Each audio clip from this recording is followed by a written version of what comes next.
अध्याय 41 अटल काला इतिहास। एन लियांग ने वेब ड्रामा अवर प्रॉमिस में निवेश क्यों नहीं किया? वह 10 करोड़ का मुनाफा था। क्या हम पहले ही इस पर सहमत नहीं थे? एन लियांग ने बदले में पूछा। लियांग जू थोड़ा अजीब लग रहा था और उसने कहा, मुझे डर था कि तुम नशे में सिर्फ बकवास कर रहे थे।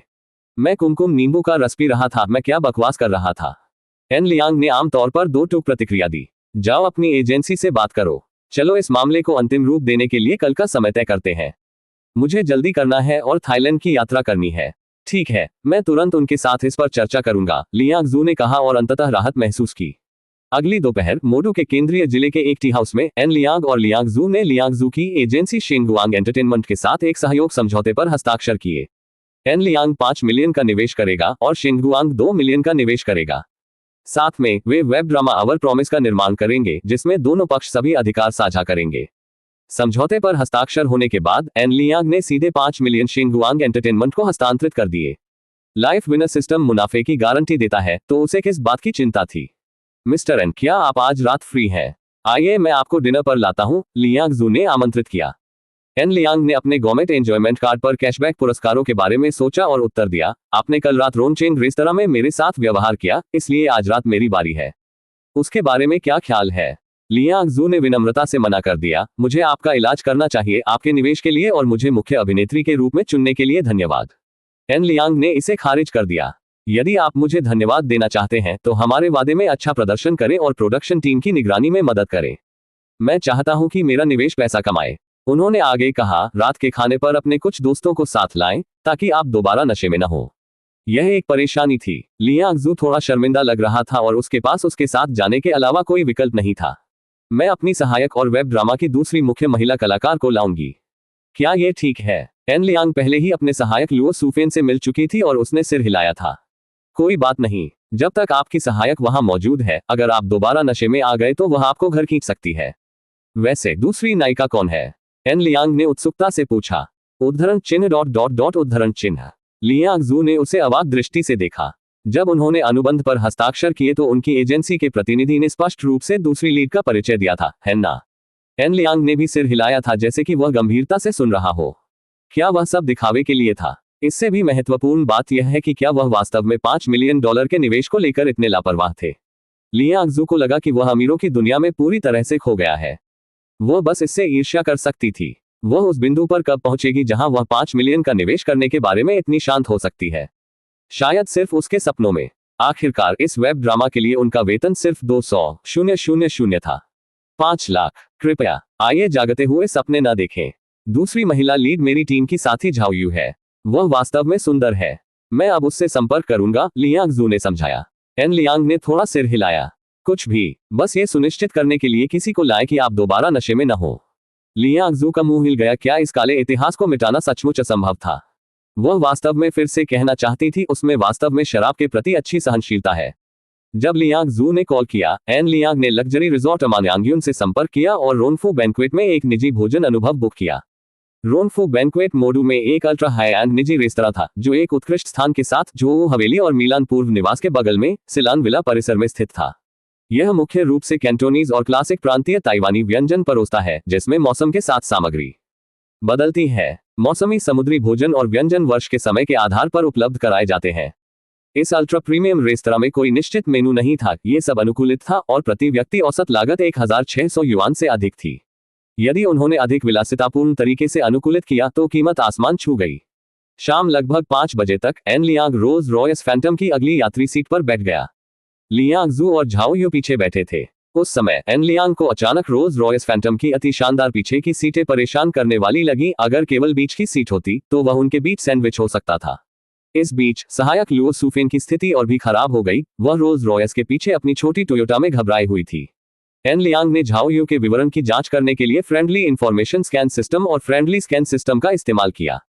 झाओ यू, ऊंचाई 167 सेमी, वजन 46 किलो, दिखता है 84, चित्र 82, विशेष स्थिति 82, लंबे समय तक उच्च तीव्रता वाले काम के कारण उपस्वास्थ्य, मित्रता 60 _____। एन लियांग के लिए झाओ यू हर तरह से लियांग जू की तुलना में बहुत कम आकर्षक थी। शायद इसलिए कि एन लियांग ने उसके दूसरे लीड होने पर कोई आपत्ति नहीं जताई थी। उसके साथ उसकी मित्रता का स्कोर 60 तक पहुंच गया था। कुछ क्षण बाद समूह सिलान विला परिसर में पहुंचा जहां रोनफू बैंक्वेट स्थित था। रेस्तरां के कर्मचारी पहले से ही उनका स्वागत करने के लिए इंतजार कर रहे थे। Inside the private room, An Liang browsed on his tablet while saying, "Order whatever you like but no alcohol. Especially you, Liang Zhu. Your alcohol tolerance is terrible. Once you drink, things get troublesome." सहायक Luo सुफेन ने तुरंत अपना सिर नीचे किया और हंसी रोक ली। वह सच्चाई जानती थी, लेकिन एन लियांग का वास्तव में मानना था कि लियांग जू में सहनशीलता की कमी है। अध्याय 42 एक ही भोजन से 5 मिलियन से अधिक बने। सिलान मैंशन रोनफू बैंक्वेट में एन लियांग ने अपने टैबलेट पर मेनू को स्वाइप किया। रोनफू बैंक्वेट में शीर्ष अनुशंसित व्यंजन पीला क्रोकर था, जिसकी प्रति सेवारत कीमत 2,964 युआन थी, जो कई खाना पकाने की शैलियों में पेश की गई थी। इनमें नमक के साथ स्टोन ग्रिल्ड, ब्रेस्ड, पारंपरिक मसालेदार गोभी पीले क्रोकर और तेल ब्रेस्ड क्रोकर शामिल है। प्रत्येक शैली की कीमत समान रूप से 2,964 युआन थी। बिना किसी हिचकिचाहट के एन लियांग ने 4 सर्विंग्स का ऑर्डर दिया, प्रत्येक खाना पकाने की शैली के लिए एक। इसके बाद 1,580 युआन प्रति सर्विंग पर क्लियर स्टूड जियानजू स्नो ईल थी। उन्होंने प्रत्येक में से एक का ऑर्डर भी दिया। फिर पैन फ्राइड वाग्यू बीफ की 4 सर्विंग प्रत्येक 798 युआन पर, जीवंत हलचल तले हुए समुद्री घोंघे भी 798 युआन पर, और पास्ता सॉस में मछुआरे शैली केकड़ा 1,245 युआन प्रति सर्विंग पर। इसके अलावा मेज पर मौजूद 3 महिलाओं ने कुछ और व्यंजन ऑर्डर किए, जिससे कुल बिल 22,000 युआन से अधिक हो गया। रोनफू बैंक्वेट ने 15% सेवा शुल्क भी लिया, जिसमें 3,000 से अधिक युआन और जुड़ गए। जीवन विजेता प्रणाली के बिना एन लियांग ने कभी भी रोनफू भोज में भोजन नहीं किया होता। बेशक उस प्रणाली के बिना वह लियांग जू से नहीं मिल पाता, उसकी वेब श्रृंखला में निवेश करना तो दूर की बात है। रोनफू बैंक्वेट में खाना जल्दी आ गया। आने वाला पहला व्यंजन क्लियर स्टूड जियानजू स्नो ईल था। तीनों महिलाओं ने बिना समय बर्बाद किए रेस्तरां की सिग्नेचर डिश का स्वाद चखा। एक लियांग ने शोरबा का एक घूंट लिया। इसमें स्पष्ट स्टू का साफ, सूक्ष्म स्वाद था, उमामी के विस्फोट के साथ, और मछली का कोई निशान नहीं था। स्वाद शुद्ध और ताजा था, जो ईल के स्वाद को लगभग पूर्णता तक उजागर करता था। निश्चित रूप से 1,580 युआन कीमत के लायक। On his personal 10-point scale, An Liang gave it a 9. The point deducted was simply because he was from Shenking and preferred spicier cuisine. It wasn't a flaw of the dish itself. अगला व्यंजन stone grilled पीला croaker था। मछली के राजा के रूप में जाना जाता है, यह अपने नाम के अनुरूप रहा। बाहर से कुरकुरा और अंदर से कोमल होने के कारण मांस नाजुक और स्वाद से भरपूर था, बिल्कुल दोषरहित। शेंकिंग के मूल निवासी के रूप में भी एन लियांग इस व्यंजन की बहुत प्रशंसा किए बिना नहीं रह सके। एक के बाद एक व्यंजन आए, हर व्यंजन प्रभावशाली। उनके 10 पॉइंट स्केल पर किसी ने भी 8 से नीचे स्कोर नहीं किया। जैसे ही वे भोजन के अंत के करीब पहुंचे, एन लियांग ने पूछा, आप सभी यहाँ के भोजन के बारे में क्या सोचते हैं? 1 से 10 के पैमाने पर आप इसे क्या रेटिंग देंगे? उनके सहायक लुओ सुफेन ने सबसे पहले उत्तर दिया, 10। यह अब तक का सबसे अच्छा भोजन है जो मैंने खाया है। झाओ यू ने जवाब देने से पहले लियांग जू की ओर देखा, मैं 9.5 कहूंगा। केकड़ा बस थोड़ा सा दूर था, इसलिए 0 से आधा अंक। लियांग जू ने प्रतिवाद किया, और मिस्टर एन कितने अंक देंगे? For a single dish, the yellow croaker gets a 9.8. It's nearly perfect, but overall, I prefer the cuisine of Shenking and Western Sichuan more, so I'll give it 8.5, and Liang answered honestly. आप सख्त हैं, mister N, Liang जू ने अपनी rating देने से पहले मुस्कुराते हुए जवाब दिया। मैं 9 कहूंगा। झाओ यू ने पहले ही केकड़े का उल्लेख किया है। मुझे भी लगता है कि सुनहरे बालों की पूंछ थोड़ी हट गई थी, इसलिए 0 से 0.5 और कम। तो तीनों महिलाओं के अंकों का औसत 2.85 था। क्या यह सिस्टम बोनस के लिए गुणक हो सकता है? एन लियांग ने टैबलेट पर भुगतान करने के लिए टैप किया। भोजन की कुल लागत 22,384 युआन थी। 3,357 युआन का 15% सेवा शुल्क जोड़े, और कुल योग 25,741 युआन था। उस संख्या ने एन लियांग को बहुत प्रसन्न किया। मिस्टर एन, क्या हम ड्रिंक के लिए आइरिस बार जाएंगे? भुगतान समाप्त होते ही लियांग जू को आमंत्रित किया गया। एन लियांग ने बिना किसी हिचकिचाहट के मना कर दिया। No thanks, I've got things to take care of later. I'm heading back to Shenking tomorrow. Focus on filming our promise. If you need me, call or message me on WeChat. An Liang के दृढ़ इनकार को देखकर Liang जू ने एक फीकी मुस्कान दी, लेकिन जोर नहीं दिया। वह और झाओ यू अपने सहायक लुओ सुफेन के साथ चले गए। एन लियांग अपनी रोल्स रॉयस फैंटम में सवार होकर वापस अमानयांग्युन रिजॉर्ट पहुंचे। कार में रहते हुए लाइफ विनर सिस्टम सक्रिय हो गया। पे टू कैशबैक कार्ड सक्रिय। कैशबैक गुणक निकालना। बधाई हो, आपने 80x का स्वादिष्ट कैशबैक गुणक निकाला है। लियांग जू, झाओ यू और लुओ सुफेन के लिए संतुष्टि के स्तर का मूल्यांकन। बधाई हो, उनके मूल्यांकन के आधार पर उनका संयुक्त संतुष्टि गुणांक 2.85 है। यह बिल्कुल उन अंकों से मेल खाता था जो एन लियांग ने उनसे मांगे थे। उन सभी ने सच बताया था। तो 25,741 युआन की भोजन लागत के साथ 80 से गुणा किया गया और फिर 2.85 के संतुष्टि गुणांक से कुल कैशबैक 5,868,948 युआन था। एन लियांग ने लियांग जू के साथ वेब सीरीज में केवल 5 मिलियन का निवेश किया था। एक भोजन के बाद उसे न केवल अपना पूरा निवेश वापस मिल गया, उसे लगभग 900,000 युआन का लाभ हुआ। उस पर एन लियांग केवल इतना ही कह सका, कृपया मैं इसका और अधिक लूंगा। अध्याय 43 शियान के साथ मूवी देखना। अगले दिन एन लियांग मैजिक सिटी में अधिक समय तक नहीं रुका और सीधे शेनकिंग वापस चला गया। वह दोपहर के करीब था जब वह साधारण कपड़े पहनकर घर लौटा। एन शेंगयू और सुन जिया स्वाभाविक रूप से घर पर नहीं थे क्योंकि दोनों काम पर थे। एन लियांग ने जांच करने के लिए फ्रिज खोला और पाया कि उसमें कुछ भी नहीं बचा था। दोपहर के भोजन की कोई संभावना न होने पर उन्होंने तुरंत वीचैट के माध्यम से ली जियान से संपर्क किया। देवी, दोपहर के भोजन की कोई योजना, एक साथ खाना खाना चाहते हैं, एक लियांग ने संदेश भेजा। ली जियान ने उत्तर दिया, उत्तम समय, घर पर कुछ भी नहीं है, आप जगह चुने, ये बहुत अच्छा है। एन लियांग को वापस भेजा गया, फिर उसके साथ कार्रवाई की गई। मांस और सब्जी मिश्रित पकवान, जापानी भोजन, चीनी या कुछ और, हमने कल रात ही हॉटपॉट खाया था, उसने उत्तर दिया। तो चलिए जापानी करते हैं। देवी, मुझे अपना स्थान भेजो, मैं तुम्हें लेने आऊंगा, एन लियांग ने जवाब दिया। ली जियान ने अपना स्थान भेजा। दरअसल एन लियांग को पहले से ही पता था कि वह कहाँ रहती है, या बल्कि कक्षा 6 के ग्रेड 3 के लगभग सभी लड़कों को पता था। उसका स्थान उससे अधिक दूर नहीं था, केवल 3 किलोमीटर से अधिक। एन लियांग ने लग्जरी ब्रांड के कपड़े बदलने की जहमत नहीं उठाए और यूनिक्लो के साथ चला गया। आखिरकार वह और ली जियान सिर्फ सहपाठी थे और वह पहले से ही जानती थी कि वह पोर्श 911 टर्बो एस चलाता है और उसने वीचैट मोमेंट्स पर उसे पटेक फिलिप 5160/500 G001 पहने हुए देखा था। अब उसे लग्जरी ब्रांडों से उसे प्रभावित करने की जरूरत नहीं थी। 15 मिनट बाद एन लियांग ने अपनी पोर्श गाड़ी उसके आवासीय परिसर में पहुंचा दी। कार की बदौलत वह बिना पंजीकरण कराए आसानी से अंदर आ गया। आपको वास्तव में स्वीकार करना होगा, ये दुनिया बिल्कुल अनुचित है।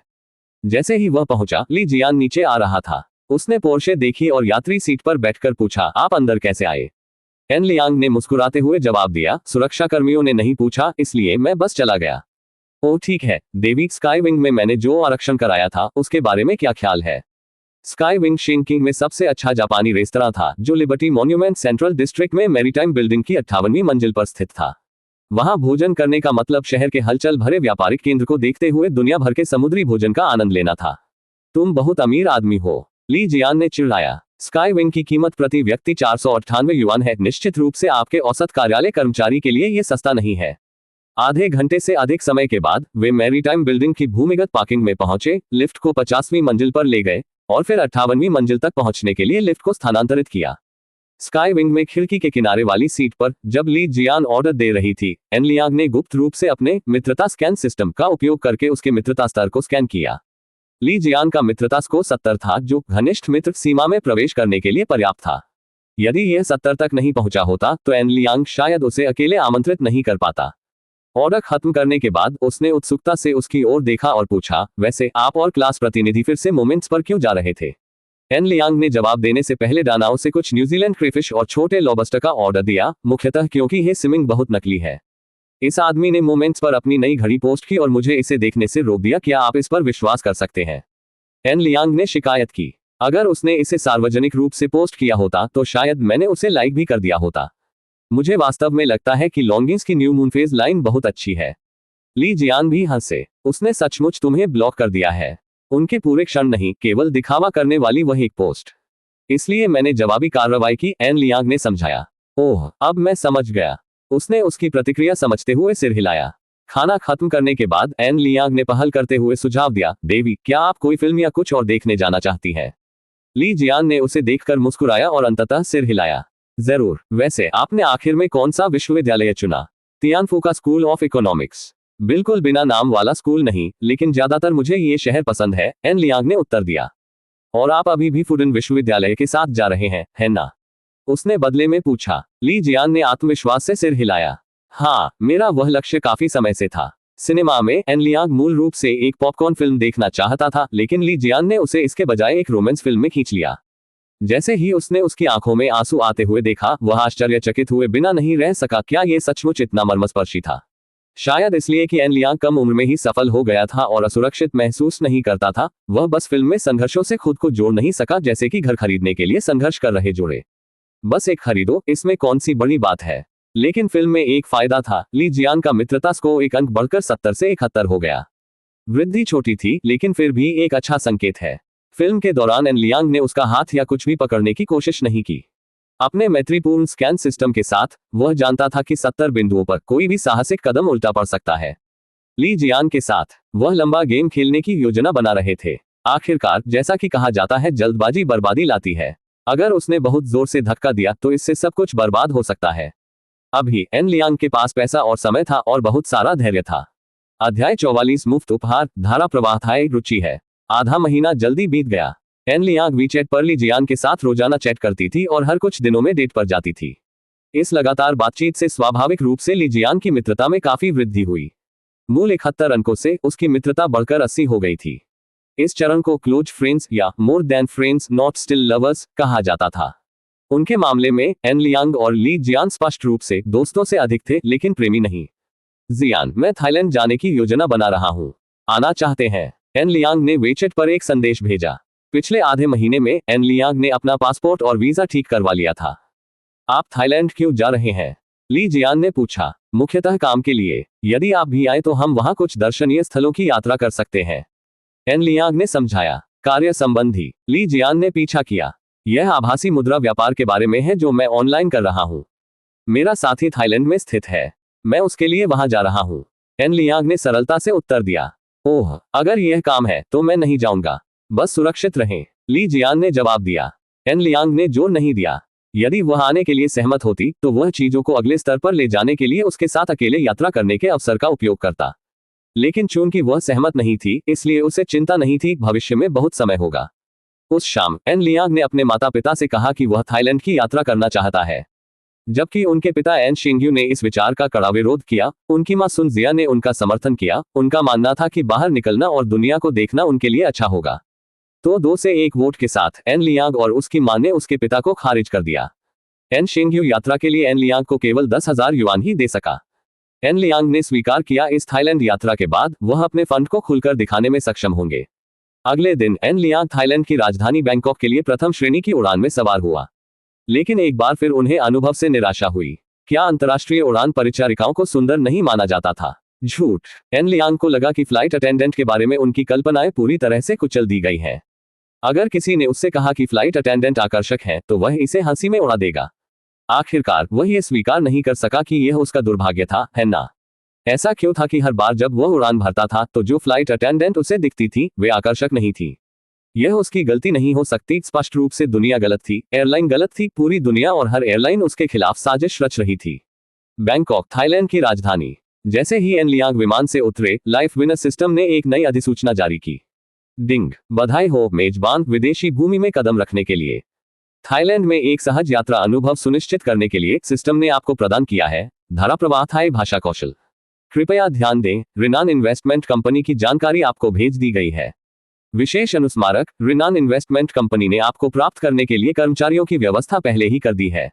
एन लियांग ने अपने मन में लाइफ विनर सिस्टम के संदेश की समीक्षा की और एक बार फिर प्रभावित महसूस किया। बेशक सिस्टम ने किसी भी भाषा की बाधा को दूर करते हुए उसे धारा प्रवाह थाई के साथ सीधे पुरस्कृत किया।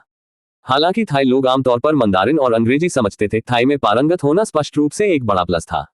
इसके बाद उन्होंने रिनान इन्वेस्टमेंट कंपनी पर ध्यान दिया। यह बैंकॉक में स्थित एक आभासी मुद्रा निवेश फर्म थी और इसका प्रमुख शेयरधारक सोंग रेन था, जो थाईलैंड में एक अत्यधिक प्रभावशाली व्यक्ति था। प्रणाली के अनुसार वह और सोंग रेन सौतेले भाई थे, इसलिए सुरक्षा के बारे में चिंता करने की कोई आवश्यकता नहीं थी। जब एन लियांग अंतर्राष्ट्रीय आगमन निकास पर पहुंचे तो उन्होंने वास्तव में 2 थाई स्थानीय लोगों को अपने नाम के साथ तख्तियां पकड़े हुए देखा, जो मंदारिन और अंग्रेजी दोनों में लिखा था। स्पष्ट रूप से रिनान इन्वेस्टमेंट कंपनी के कर्मचारी थे। जैसे ही वह आगे बढ़ा, सबसे पहले उन्होंने उसे देखा। सिस्टम ने पहले से ही सब कुछ व्यवस्थित कर दिया था। कंपनी में हर कोई जानता था कि एन लियांग कौन था। नमस्कार श्री एन, थाईलैंड में आपका स्वागत है। एक अधेड़ उम्र के व्यक्ति ने भारी उच्चारण वाली मंदारिन में उनका स्वागत किया। मेरा नाम मचाई है, मैं यहाँ थाईलैंड में आपकी सभी व्यवस्थाओं का प्रभारी हूँ। अगर आपको कुछ भी चाहिए तो बस मुझसे संपर्क करें। एन लियांग ने थोड़ा सिर हिलाया और थाई में जवाब दिया, भाई सोंग रेन ने क्या योजना बनाई है? मचाई को थोड़ा आश्चर्य हुआ। उसने उम्मीद नहीं की थी कि एन लियांग थाई भाषा में बात करेगा और इतनी धारा प्रवाह बात करेगा। बॉस ने हमें निर्देश दिया कि हम आपको पहले कंपनी में ले जाएं, मचाई ने उत्तर दिया। तो ठीक है, चलो चलते हैं, एन लियांग ने जवाब दिया। कृपया इस तरफ से, मचाई ने इशारा किया। हवाई अड्डे के बाहर एक काली बेंटले प्रतीक्षा कर रही थी, जिसके बगल में सुरक्षा के लिए 2 काली मर्सिडीज बेंज कारें थी। मचाई ने एन लियांग के लिए बेंटले का पिछला दरवाजा खोला और फिर आगे की यात्री सीट पर बैठ गया। बेंटले आसानी से चला गया और लगभग आधे घंटे बाद मध्य बैंकॉक पहुंच गया। कार एक गगनचुंबी इमारत के नीचे भूमिगत पार्किंग में घुस गई। मचाई के नेतृत्व में एन लियांग को 68वीं मंजिल पर ले जाया गया। जैसे ही लिफ्ट के दरवाजे खुले, एक युवक आगे आया और एन लियांग को जोर से गले लगाया। भाई, आखिरकार आपने इसे बना लिया। हमने पहले ही आपके नए एल्गोरिदम का परीक्षण कर लिया है। इस महीने हमारा मुनाफा 37% बढ़ गया है। एन लियांग ने मुस्कुराते हुए उत्तर दिया, ये बहुत अच्छा है। वैसे भाई, यहाँ एक शेयर हस्तांतरण समझौता है। एक बार जब आप इस पर हस्ताक्षर कर देंगे तो आप आधिकारिक तौर पर रिनान इन्वेस्टमेंट कंपनी के दूसरे सबसे बड़े शेयरधारक बन जाएंगे। सोंग रेन के कार्यालय में उन्होंने एन लियांग को समझौता सौंप दिया। एन लियांग ने इस पर एक त्वरित नजर डाली और बिना किसी हिचकिचाहट के इस पर हस्ताक्षर कर दिए। यदि लाइफ विनर सिस्टम ने पहले ही इसकी व्यवस्था कर दी थी, तो समस्या कैसे हो सकती है। अध्याय 45। एक युवा महिला के साथ मुठभेड़। एन लियांग द्वारा इक्विटी ट्रांसफर समझौते पर हस्ताक्षर करने के बाद सोंग रेन हंसने लगा। भाई, अब हम एक परिवार हैं। यहाँ टैलेंट में आपके बड़े भाई का कुछ प्रभाव है। बेझिझक अपना पूरा आनंद लें, सोंग रेन ने आत्मविश्वास से कहा। ओह ठीक है भाई, मैंने आपके लिए एक स्वागत पार्टी की व्यवस्था की है। मैंने एक विशेष टैलेंट ट्रीट भी तैयार की है, सोंग रेन ने शरारती मुस्कान के साथ कहा। एन लियांग को तुरंत समझ आ गया कि विशेष व्यवहार का क्या मतलब है। नहीं नहीं नहीं भाई, मैं अभी भी एक बच्चा हूं। क्या यह उत्तम नहीं है। सोंग रेन और भी जोर से हंसा। मुझे इसे सेट करने दो ताकि तुम आज रात एक आदमी बन जाओ। एन लियांग ने फिर से इनकार कर दिया। नहीं धन्यवाद भाई, मैं अकेले ही गुमान का पता लगाने, स्थानीय संस्कृति को जानने, शायद समुद्री खाद्य बाजार देखने की योजना बना रहा हूं। सोंग रेन ने जोर नहीं दिया। ये भी काम करता है। यहाँ टैलेंट में हमारे रात्रि बाजार अद्भुत है। आपके डेक्सिया देश से बहुत सारे पर्यटक आते हैं। कौन जानता है, आप एक खूबसूरत मुठभेड़ में भी फंस सकते हैं। फिर उन्होंने कहा, माचाई, हमारे कुछ लोगों को ले जाओ और भाई एन का अनुसरण करो। जेबकतरों और छोटे चोरों पर नजर रखो। भले ही टैलेंट का पर्यटन उद्योग अच्छी तरह से विकसित था, फिर भी देश समग्र रूप से अपेक्षाकृत अविकसित था, जिसके कारण पर्यटकों को निशाना बनाकर पॉकेटमारी और यहां तक कि छीना झपटी जैसे अपराध बढ़ गए थे। मचाई ने बार बार सिर हिलाया। समझ गया बॉस। एन लियांग ने सोंग रेन की सद्भावना स्वीकार कर ली। आसपास स्थानीय लोगों के होने से निश्चित रूप से परेशानी से बचने में मदद मिल सकती है। गुमान की सड़कों पर एन लियांग किसी भी नियमित पर्यटक की तरह ही घूम रहा था। वास्तव में वह सिर्फ एक नियमित पर्यटक था, वह केवल एक दस्तावेज पर हस्ताक्षर करने के लिए आया था। जैसे ही रात हुई, एन लियांग सभी प्रकार के समुद्री भोजन का आनंद लेते हुए गुमान के समुद्री भोजन रात्रि बाजार में पहुंचे। यह वास्तव में सस्ता था, शेंकिंग की तुलना में केवल 1/3 से आधी कीमत। उदाहरण के लिए, बोस्टन लॉबस्टर जिसकी कीमत शेंकिंग में 100 युआन प्रति पाउंड से अधिक है, उसकी कीमत यहाँ केवल 40 से 50 युआन है। अपने आश्चर्य के लिए एन लियांग ने प्रसिद्ध नारियल केकड़े को भी देखा। नारियल केकड़े नारियल खाते हैं और साधु केकड़ों के करीबी रिश्तेदार हैं। अपने शक्तिशाली चिमटे से वे कठोर नारियल के गोले को तोड़ सकते हैं। अगर किसी इंसान की उंगली फंस जाए तो यह बुरी खबर है। यह अफवाह है कि चूंकि वे नारियल खाते हैं, इसलिए उनके मांस में नारियल की सुगंध होती है। इससे उनकी कीमत काफी बढ़ गई है। शेंकिंग में नारियल केकड़े 700 युआन प्रति पाउंड तक बिकते हैं। यहां तक कि तटीय शहरों में भी इनकी कीमत लगभग 600 युआन प्रति पाउंड है। लेकिन यहां गुमान के सीफूड नाइट मार्केट में वे केवल 300 युआन प्रति पाउंड थे। जब एन लियांग नारियल के केकड़े का निरीक्षण कर रही थी, एक महिला की आवाज आई, यदि आप नारियल केकड़े को आजमाने के बारे में सोच रहे हैं, तो मैं आपको 2 बार सोचने का सुझाव दूंगा। एन लियांग ने आवाज की ओर रुख किया और अपनी सूचना स्कैन और मित्रता स्कैन प्रणाली को सक्रिय कर दिया। _ लियू झीनी, उम्र 23, ऊंचाई 163 सेमी, वजन 44 किलो, दिखता है 92, चित्र 86, विशेष गुण 95, मित्रता 59 _ लियू झीनी आश्चर्यजनक थी, वास्तव में 10,000 में से एक। हाय, मैं शेंकिंग से एन लियांग हूँ। और आप मिस। एन लियांग ने उसका स्वागत किया। लियू जिनाई, शाही राजधानी से, उसने उत्तर दिया। मैंने अभी अभी नारियल केकड़े का स्वाद चखा। ईमानदारी से कहूं तो ये बहुत बड़ी निराशा थी। मैं नहीं चाहता था कि कोई साथी देशवासी भी उसी जाल में फंस जाए। क्या ये सच में उतना बुरा है? एन लियांग ने पूछा। लियू झीनी ने भौहें चढ़ा दी। ये वास्तव में बहुत बुरा है। इसमें अजीब प्लास्टिक का स्वाद था जिसका मैं वर्णन भी नहीं कर सकता।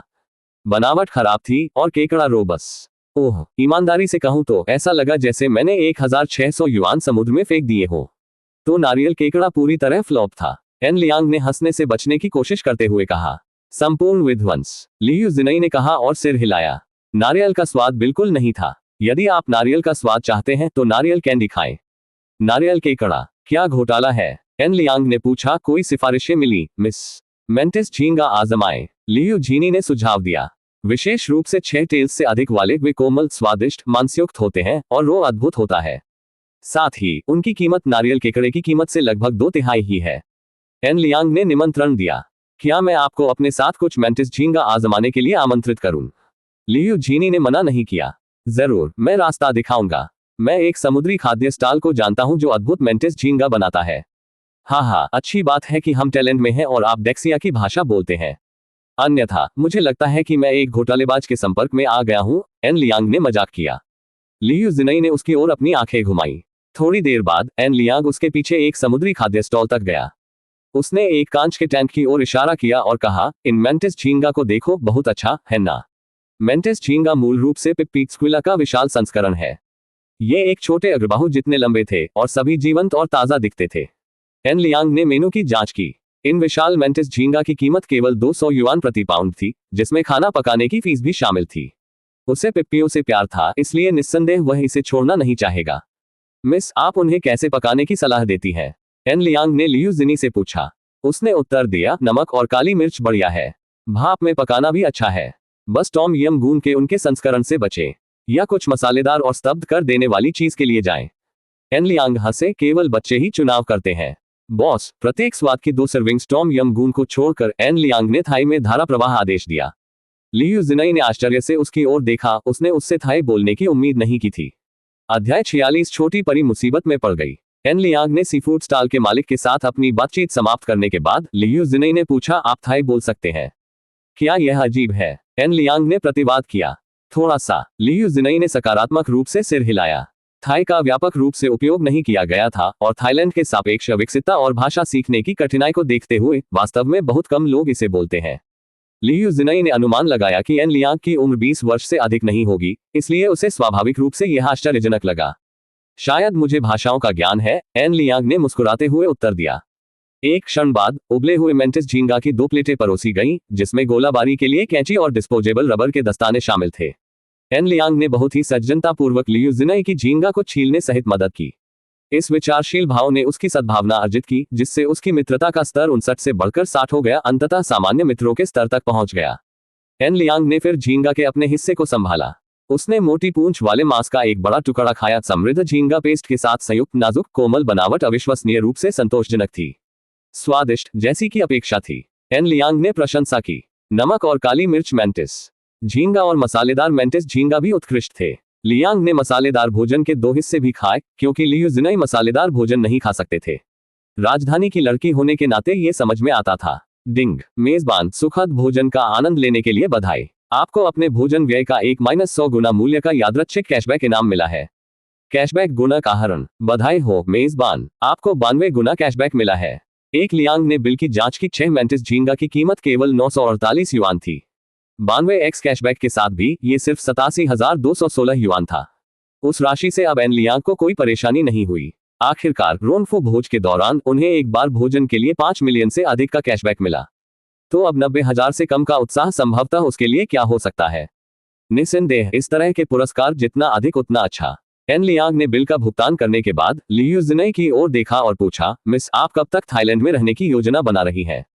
लियू जिनई ने ईमानदारी से उत्तर दिया, मैं पहले से ही यहाँ 3 दिनों से हूँ। यदि सब कुछ ठीक रहा तो मैं परसों वापस आऊंगा।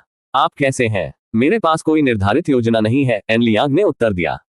हम वेचेट पर एक दूसरे को क्यों नहीं जोड़ते? अगर आपको बाद में समय मिले तो हम फिर से घूम सकते हैं। लियू झीनी ने मना नहीं किया। आप मुझे स्कैन कर सकते हैं। उसने अपना वीचेट क्यूआर कोड निकाला। एन लियांग ने उसे वीचेट पर जोड़ा और चिढ़ाया, अरे आप मिस, क्या यह उल्टी चाल है? क्या आपने जानबूझकर बदसूरत अवतार का इस्तेमाल किया? उसकी प्रोफाइल तस्वीर आश्चर्यजनक रूप से खराब थी, निश्चित रूप से उसकी वास्तविक उपस्थिति से कमतर थी। स्पष्ट रूप से एक सुंदर महिला ऐसी साधारण दिखने वाली तस्वीर का उपयोग क्यों करे? एन लियांग ने मजाक किया। लियू झीनी एक सच्ची सुंदरता थी, जिसके चेहरे का स्कोप 92 था, लेकिन उसका अवतार मुश्किल से 60 तक पहुंच पाया था। बस एक सामान्य सीधी सादी लड़की। उसने एन लियांग पर अपनी आंखें घुमाई, उसे वीचेट के माध्यम से 400 युआन हस्तांतरित किए और कहा, मैं अब जा रही हूँ। अलविदा छोटे लड़के। एन लियांग जम गया। छोटा लड़का, स्थूल, वह कैसा उपनाम था। वह गुस्से में बोला, मैं कोई छोटा लड़का नहीं हूँ। निश्चित रूप से आप नहीं हैं, लियू जिनई ने एक जानकार मुस्कान के साथ कहा। आखिरकार कितने छोटे लड़के 10 लाख से अधिक मूल्य की पाटेक फिलिप पहनते हैं। उसने खूबसूरती से उसकी कलाई पर सूक्ष्म विलासिता को उजागर किया, फिर और कुछ नहीं कहा और चली गई। अपनी आकृति को गायब होते देख एन लियांग ने वीचैट खोला। स्वाभाविक रूप से उसने उसके द्वारा भेजे गए 400 युआन स्वीकार नहीं किए। उसने तुरंत इसे वापस कर दिया और उसे संदेश भेजा। मिस कल बाहर घूमना चाहती है। लियू झीनी ने तुरंत उत्तर दिया। नहीं छोटे लड़के, मुझे कल कुछ काम करने हैं। शायद अगली बार। उसकी अस्वीकृति देखकर एन लियांग मुस्कुराया। उसने उसकी महंगी घड़ी देखी थी और फिर भी उसे ठुकरा दिया था। उस तरह के धैर्य वाली लड़की निश्चित रूप से दिलचस्प थी। अगली शाम एन लियांग गुमान की सड़कों पर टहलता रहा। अपने विशेषज्ञ स्तर के थाई के साथ उन्होंने स्थानीय गपशप सुनी और सहजता से शहर के साथ घुल मिल गए। हलचल भरी भीड़ को देखकर एन लियांग को भावना का एहसास हुआ। अगर ये लाइफ विनर सिस्टम के लिए नहीं होता तो वह शायद भीड़ में सिर्फ एक और चेहरा होता। जैसे ही उसने सोचा, एक परिचित व्यक्ति उसके बगल में दिखाई दिया। लियू जिनई की आवाज ने पुकारा, छोटे लड़के, क्या संयोग है। एन लियांग मुड़ा, उसे फिर से देखकर आश्चर्यचकित हो गया। एक और संयोग, वास्तव में। मिस, अब क्या हो रहा है। एन लियांग ने पूछा। डिंग, यादृच्छिक कार्य लियू जिनई को परेशानी से बाहर निकलने में मदद करे। कार्य पुरस्कार, इन्फो स्कैन सिस्टम और फ्रेंडलीनेस स्कैन सिस्टम को कैरेक्टर इन्फो स्कैन सिस्टम में अपग्रेड किया जाएगा। विफलता दंड, कोई नहीं। हमेशा की तरह लाइफ विनर सिस्टम के मिशन जीत ऊर्जा से भरे हुए थे, केवल पुरस्कार, कोई परिणाम नहीं। तो यह मिस मुसीबत में है। एन लियांग ने आंतरिक रूप से अनुमान लगाया। अध्याय 47। कृपया कुछ आत्म जागरूकता रखें। जब एन लियांग अनुमान लगा रहा था कि लियू जिनई किसी तरह की परेशानी में हो सकता है, लियू जिनई ने समझाना शुरू किया। मैं अभी गलती से किसी चीज पर ठोकर खा गया और अब 2 लोग मेरा पीछा कर रहे हैं। अगर हम साथ चलेंगे तो वे शायद झिझकेंगे, है ना। लियू झीनी ने समझाया। एन लियांग ने बदले में पूछा, वे ऐसा क्यों करेंगे। तुम सचमुच बिल्कुल भी प्यारे नहीं हो, बच्चे। लियू जिनई ने उसकी ओर अपनी आंखें घुमाई। उसने आगे कहा, क्या आपका दिल सचमुच एक बंजर रेगिस्तान है जहां एक भी पेड़ नहीं है, या आप सिर्फ मूर्ख होने का नाटक कर रहे हैं।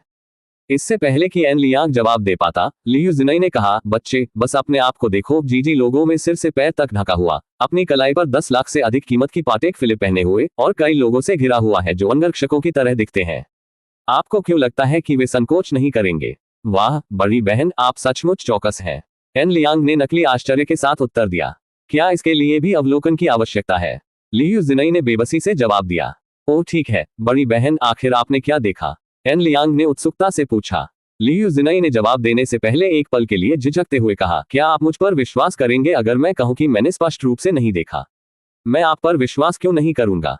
एन लियांग ने पूछा। लियू जिनई ने समझाना शुरू किया, मोटे तौर पर मैंने एक कार किराए पर ली और इसे एक भूमिगत पार्किंग गराज में पार्क किया। मैं इस क्षेत्र से परिचित नहीं था और लिफ्ट नहीं ढूंढ सका, इसलिए मैंने सीढ़ियों का सहारा लिया।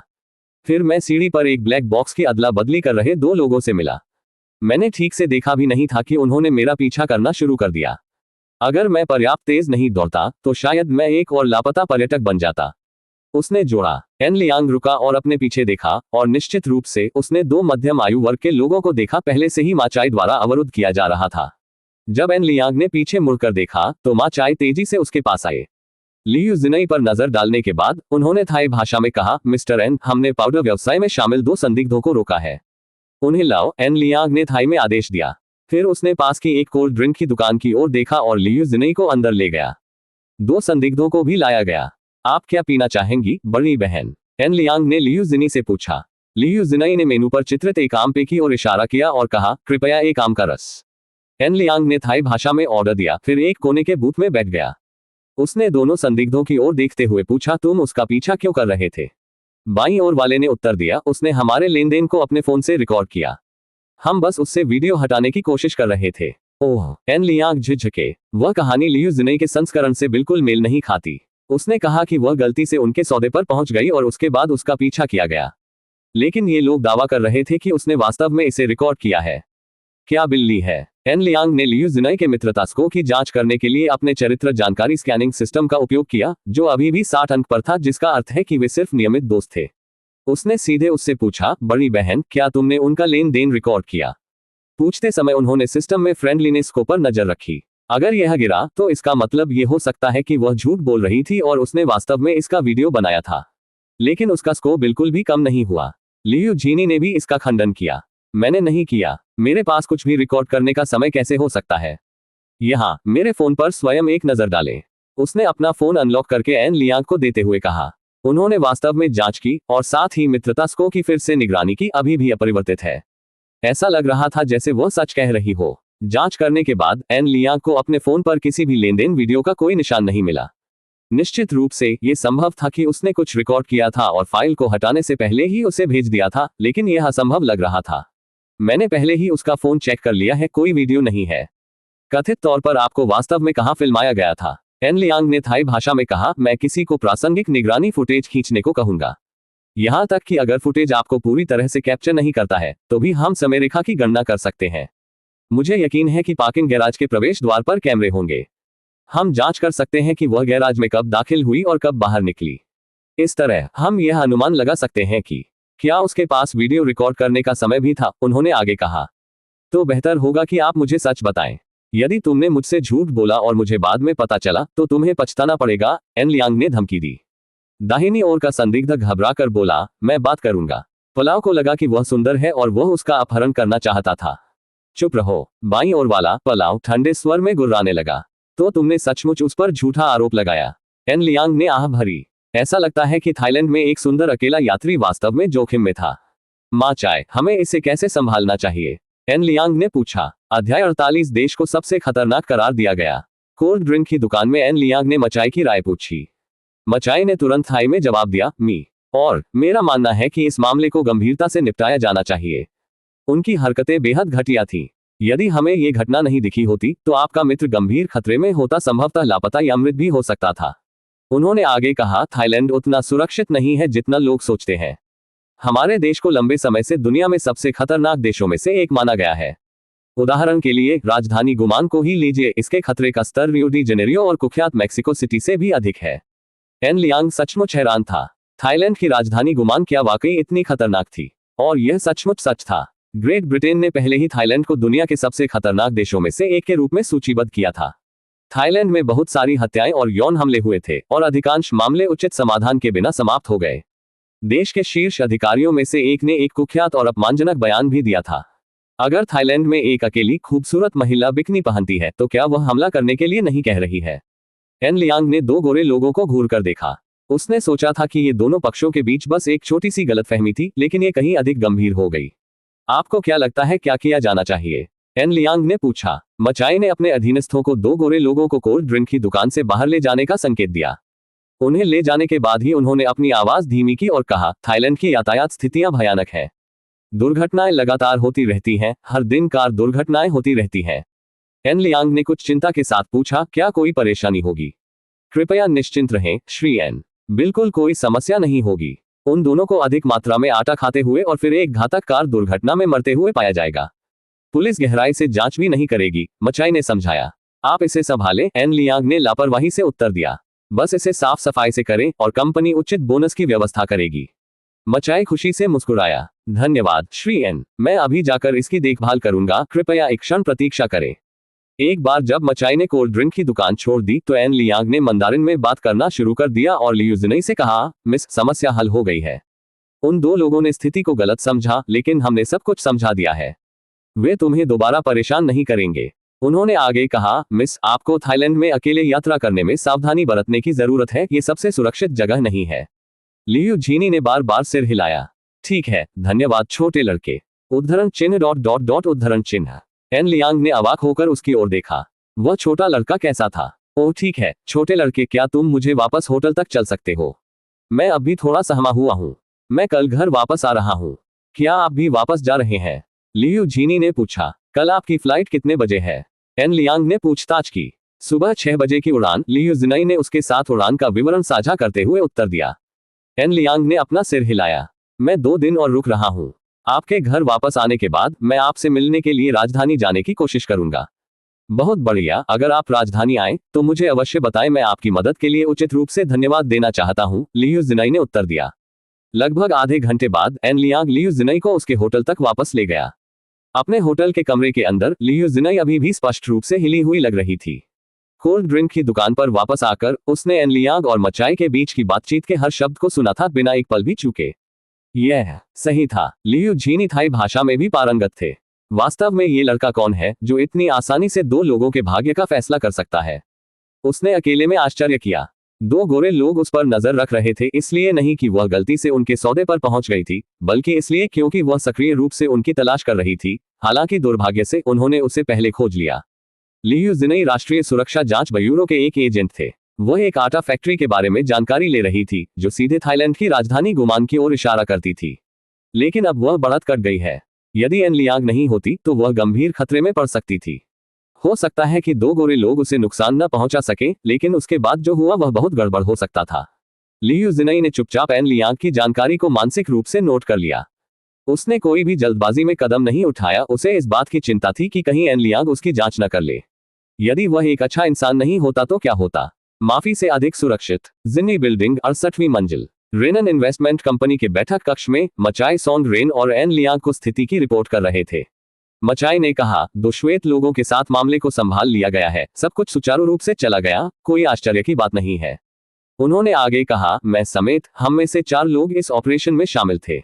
बड़े भाई, मैं मचाई को 1 मिलियन थाई बाहत का इनाम देने की योजना बना रहा हूं और अन्य 3 भाइयों में से प्रत्येक के लिए 500,000 बाहत मेरे लाभांश से काट लिया गया। क्या आपको लगता है कि यह इनाम उचित है? एन लियांग ने पूछा। 1 मिलियन बात लगभग 220,000 युआन था। ग्रेटर जिया में तो बहुत ज्यादा नहीं, लेकिन थाईलैंड में यह एक अच्छी रकम थी। सोंग रेन को उम्मीद से देखते हुए मचाई की आंखें चमक उठी। यदि सोंग रेन ने मंजूरी दे दी तो इनाम वितरित किया जाएगा और उसे 1 मिलियन बात मिलेगा, जबकि उसके 4 भाइयों में से प्रत्येक को 500,000 बात मिलेगा। सोंग रेन ने सिर हिलाया। जरूर, आपने इसे अच्छी तरह से संभाला। वे इनाम के पात्र हैं। धन्यवाद बॉस। धन्यवाद श्री एन, मचाई ने उत्साह से कहा। अध्याय 49 पारस्परिक संबंध स्कैनिंग प्रणाली। डिंग। यादृच्छिक कार्य पूरा करने के लिए मेजबान को बधाई। लियू जिनई को उसकी समस्या का समाधान करने में मदद करना। सूचना स्कैनिंग सिस्टम और मैत्रीपूर्ण स्कैनिंग सिस्टम को विलय कर दिया गया है और इंटरपर्सनल रिलेशनशिप स्कैनिंग सिस्टम में अपग्रेड किया गया है। एन लियांग ने लाइफ विनर सिस्टम से फीडबैक की जांच की और तुरंत सोंग रेन पर इंटरपर्सनल रिलेशनशिप स्कैनिंग सिस्टम का इस्तेमाल किया। मूल चरित्र स्कैनिंग प्रणाली केवल विपरीत लिंक को स्कैन कर सकती थी, लेकिन अब इसे इंटरपर्सनल रिलेशनशिप स्कैनिंग सिस्टम में अपग्रेड कर दिया गया है। इसका उपयोग स्वाभाविक रूप से पुरुषों पर भी किया जा सकता है। _ गीत रेन। उम्र 28, ऊंचाई 179 सेमी, वजन 72 किलो, मित्रता 110। जीवन और मृत्यु। मित्र कभी विश्वासघात न करें। _ सोंग रेन का मित्रता स्कोर आश्चर्यजनक रूप से 110 अंक था। लियांग केवल इस बात से आश्चर्यचकित हो सकता था कि लाइफ विनर सिस्टम कितना अद्भुत था। फिर उन्होंने माकए की जानकारी की जांच की। _ माकए। उम्र 35, ऊंचाई 175 सेमी, वजन 68 किलो, मित्रता 111। जीवन मृत्यु। मित्र कभी विश्वासघात नहीं, मृत्यु के प्रति वफादार। _ माकए का मित्रता स्कोर और भी अधिक था। जीवन और मृत्यु। मित्र और कभी विश्वासघात नहीं करने वाले के अलावा उसमें मृत्यु के प्रति वफादार विशेषता भी थी। एन लियांग ने चुपचाप राहत की सांस ली। इंटरपर्सनल रिलेशनशिप स्कैनिंग सिस्टम से पुष्टि के साथ वह अंततः अपनी सभी चिंताओं को दूर करने में सक्षम हो गया। वैसे भाई, मैं हमारी खनन साइट की जांच करना चाहता हूं, एन लियांग ने कहा। तथाकथित खनन स्थल वास्तव में एक कंप्यूटिंग सुविधा थी। आभासी मुद्रा कंप्यूटिंग उपकरणों द्वारा की गई एक विशेष प्रकार की गणना के माध्यम से प्राप्त की गई थी, अनिवार्य रूप से एक आभासी निवेश उत्पाद। कोई बात नहीं, सोंग रेन ने उत्तर दिया। मैं व्यक्तिगत रूप से आपके साथ चलूंगा। लगभग 9 बजे एन लियांग ने सोंग रेन के साथ खनन स्थल का दौरा किया। उन्होंने एन शेंगयू और सुन जिया से भी संपर्क किया और उन्हें जानकारी देने के लिए खनन स्थल के छोटे वीडियो भेजे। एन लियांग ने रेनन इन्वेस्टमेंट कंपनी को एक सार्वजनिक फंडिंग चैनल के रूप में उपयोग करने की योजना बनाई, ताकि उसके पैसे को परिवार और दोस्तों के बीच खोजा जा सके, उस स्थिति से बचा जा सके जहां वह अपनी सुपरकार घर भी नहीं चला सके। एक शेंगयू और सन जिया ने वीचैट पर उन पर सवालों की बौछार कर दी। उन्होंने पूछा कि उन्होंने खनन साइट के 20% शेयर कैसे हासिल किए, उन्होंने आभासी मुद्रा के बारे में कैसे सीखा और सभी प्रकार की पूछताछ की। लगभग 2 घंटे के स्पष्टीकरण के बाद एन लियांग ने अंततः उन्हें आश्वस्त किया कि थाईलैंड में आभासी मुद्रा खनन साइट का 20% उसका स्वामित्व है। एक बार जब उन्हें विश्वास हो गया तो सुन जिया ने तुरंत वीचैट के माध्यम से पूछा, आप हर महीने लाभांश में कितना कमाते हैं? एन लियांग ने सच्चाई का एक हिस्सा छिपा लिया। अभी ये प्रति माह लगभग 500,000 युआन है। सुन जिया ने खुशी से जवाब दिया, बहुत बढ़िया, यह मेरा लड़का है। प्रति वर्ष 6 मिलियन पहले से ही आपके पिता से अधिक कमा रहा है। एक शेंग्यू को बिना किसी कारण के झटका लगा। वैसे बेटा, तुम कब वापस आ रहे हो? सुन जिया ने पूछा। एन लियांग ने एक पल के लिए सोचा। उन्होंने थाईलैंड में पहले से ही हर चीज का ध्यान रखा था और उन्होंने किसी भी स्थानीय विशेष हितों या मनोरंजन में शामिल होने की योजना नहीं बनाई थी। स्वाभाविक रूप से उनका लंबे समय तक रुकने का इरादा नहीं था। शायद कल परसों के बाद नहीं, उसने उत्तर दिया। फिर उसने कहा, माँ, पिताजी, क्या आप कुछ चाहते हैं? मैं थाईलैंड से कुछ उपहार वापस लाऊंगा। आप तय करें, सुन जिया ने उत्तर दिया। मैंने सुना है कि थाईलैंड में अच्छी दवा है। कुछ वापस लाना चाहते हो? एन लियांग ने साफ मना कर दिया, कोई जरूरत नहीं है। जब तक ये वैध है, घरेलू चिकित्सा निश्चित रूप से थाईलैंड की तुलना में बेहतर है। फिर जो कुछ भी लाओ, सुन जिया ने जवाब दिया। उसने यह नहीं कहा कि उन्हें किसी उपहार की जरूरत नहीं है। अब जब एन लियांग ने अपनी 500,000 प्रति माह की आय का खुलासा किया है, तो वह अपने बेटे से शर्माती नहीं है। अगले दिन एन लियांग जल्दी उठे और उन्हें वीचैट पर लियू जिनई से एक संदेश मिला। उसने एक बार फिर उसे धन्यवाद दिया और उसे यात्रा के लिए राजधानी आने का निमंत्रण दिया। And Liang replied to the message and then went to Rolex store in Guman, picking out a Cosmograph Daytona Rainbow watch worth over 700,000 yuan as a gift for Shengyu. सुन जिया के उपहार के लिए पोर्श 911 टर्बो एस के सामने वाले trunk में पहले से ही 500,000 युआन मूल्य का पाटेक फिलिप मौजूद था। यह उसके लिए एकदम सही उपहार होगा। उस रात लगभग 8 बजे एन लियांग सुरक्षित रूप से शेनकिंग अंतरराष्ट्रीय हवाई अड्डे पर पहुंचे और अपनी पोर्श 911 टर्बो एस को घर ले गए। This time, he didn't have to park at Starlight Center. He drove the 911 Turbo S directly into the neighborhood and parked in the temporary spot downstairs. पिताजी, माँ, मैं वापस आ गया हूँ।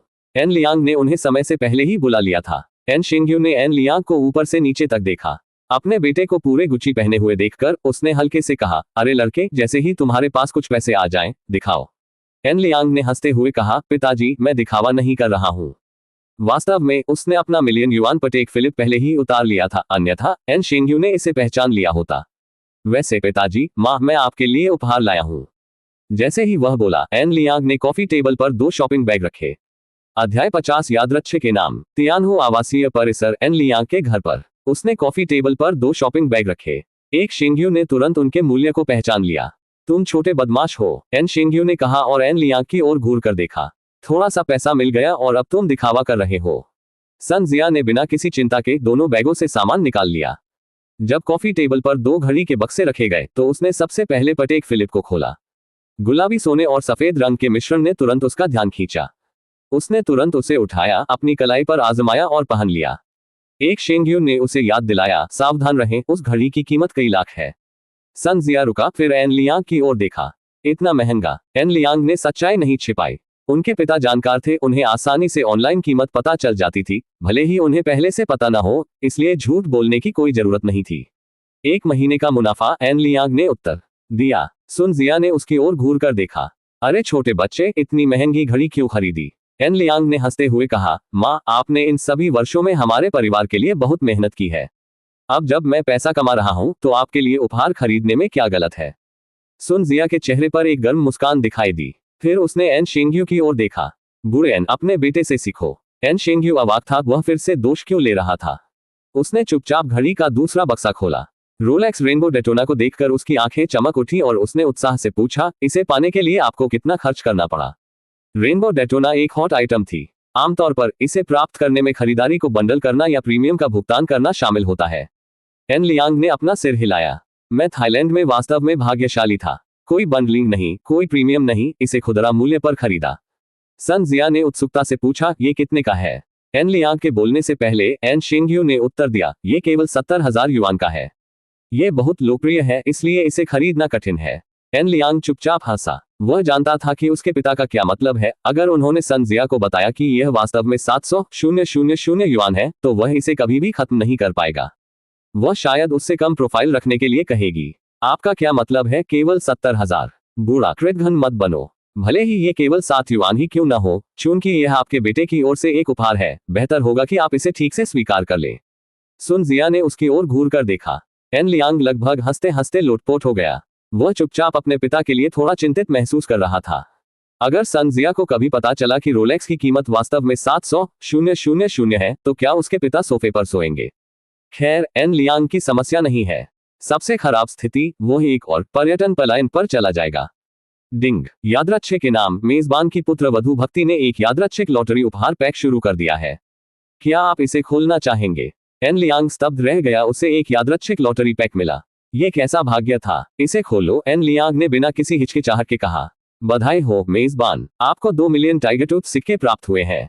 सिस्टम ने कानूनी और वैध चैनलों के माध्यम से आपके टाइगर टूथ खाते को रिचार्ज कर दिया है। कृपया अपना शेष राशि जांचें। उद्धरण चिन्ह डॉट डॉट डॉट उद्धरण चिन्ह। एन लियांग अवाक था। 2 मिलियन टाइगर टूथ सिक्के, क्या इससे किसी छोटे सपने देखने वाले को फायदा होने वाला था? वैसे पिताजी, मैं एक कार खरीदने की योजना बना रहा हूँ। मुझे कुछ देर के लिए अपनी कार उधार लेने दीजिए ताकि मैं ड्राइविंग का कुछ अभ्यास कर सकूं, एन लियांग ने कहा। एक शेंग्यू ने कार की चाबियां निकाली और उन्हें कॉफी टेबल पर रख दिया। उन्होंने ऑडी A6 चलाई जो एक मध्यम आयु वर्ग के व्यक्ति के लिए बिल्कुल उपयुक्त थी। पिताजी, क्या आप इसे घुमाने के लिए मेरे साथ आ सकते हैं? एन लियांग ने पूछा। जरूर। एन शेंग्यू ने रोलेक्स को अपनी बाईं कलाई पर रखा और एन लियांग के साथ घर से निकल गया। सुन जिया ने उन्हें याद दिलाया, तुम दोनों सावधानी से गाड़ी चलाओ। एन लियांग ने उत्तर दिया, समझ गया। एक क्षण बाद वे दोनों भूमिगत गैराज में पहुंचे। एक शेंग्यू काली ऑडी A6 की ओर चला, लेकिन एन लियांग ने पुकारा, पिताजी, यहाँ पर। एन लियांग ने चाबी से पोर्श 911 टर्बो एस को अनलॉक किया तो एक शेंग्यू ने भ्रमित होकर उसका पीछा किया। उसने आश्चर्य से अपने बेटे की ओर देखा, फिर कार की ओर मुड़ गया। आपने ये खरीदा? उसने पूछा। एन लियांग ने सिर हिलाया। हाँ पिताजी, मुझे याद है आपकी सपनों की कार भी 911 है ना? एन शेंग्यू ने उत्तर दिया, ये सिर्फ एक नियमित 911 नहीं है। पीला ब्रेक कैलिपर्स ये शीर्ष मॉडल है ना? अरे बिल्कुल, यही कारण है कि आप विशेषज्ञ हैं पिताजी। एन लियांग ने प्रशंसा की। बकवास बंद करो, चाबियां सौंप दो, मैं इसे घुमाने के लिए बाहर ले जा रहा हूं, एन शेंग्यू ने कहा। एन लियांग ने चाबियां सौंपी और यात्री सीट पर बैठ गया। पिताजी, क्या आपको यकीन है कि आपका ड्राइविंग कौशल इसके लायक है? एक लियांग ने चिढ़ाया। 20 साल का अनुभव, आप क्या सोचते हैं? उसके पिता ने उत्तर दिया। दरअसल इससे कोई खास फर्क नहीं पड़ा।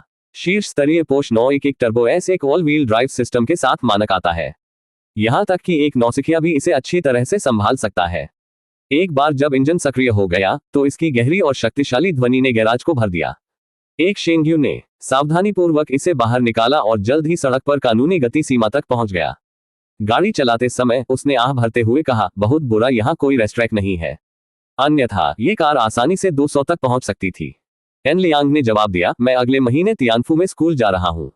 वहां एक पेशेवर ट्रैक है, आप जानते हैं। मैं तुम्हें स्कूल ले जाऊंगा और हम ट्रैक पर दौड़ लगाएंगे। एन शेंग्यू ने उत्सुकता से कहा। एन लियांग ने उसे गोली मार दी, अगर तुम मुझे ले जाओगे तो क्या तुम्हें नहीं लगता कि मां भी आना चाहेगी? शेंग्यू चुप हो गया।